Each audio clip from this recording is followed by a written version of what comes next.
நீ இந்த கடத்தல்காரனை பிடிச்சதுனால நீ செஞ்ச தப்பு சரியாகாது.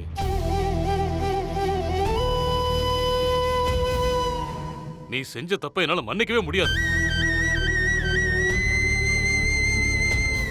அதே மாதிரி செய்யாத தப்ப செஞ்சேன்னு சொல்லி பேப்பர்ல எழுதி உன் பொண்டாட்டி என்ன அசிங்கப்படுத்தினால அதையும் என்னால மன்னிக்க முடியாது.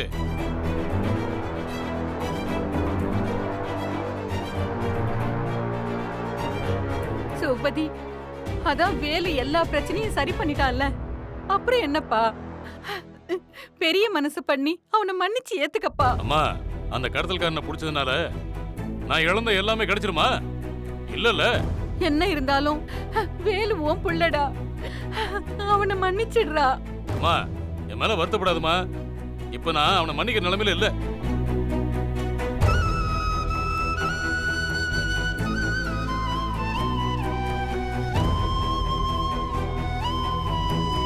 ஓ,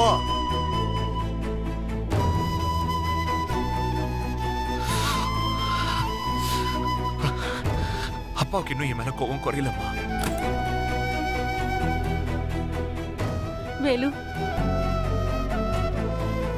அழாதப்பா, எல்லாமே சரியாயிடும். டேய் வேலு, அழாதடா. அப்பா கண்டிப்பா உன்னை மன்னிச்சு ஏத்துப்பாரு. ஆனா உன் பொண்டாட்டி பண்ணதை மட்டும் அவரால மன்னிக்கவே முடியாதுடா.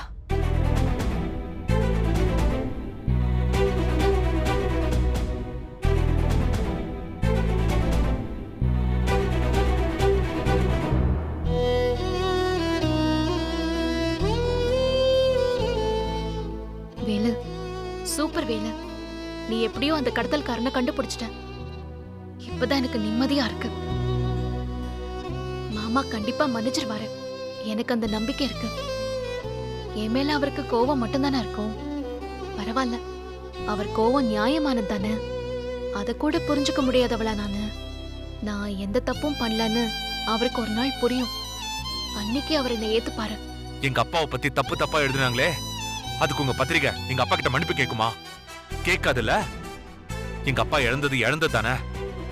இனிமே அதெல்லாம் திரும்ப கிடைக்காதுல்ல.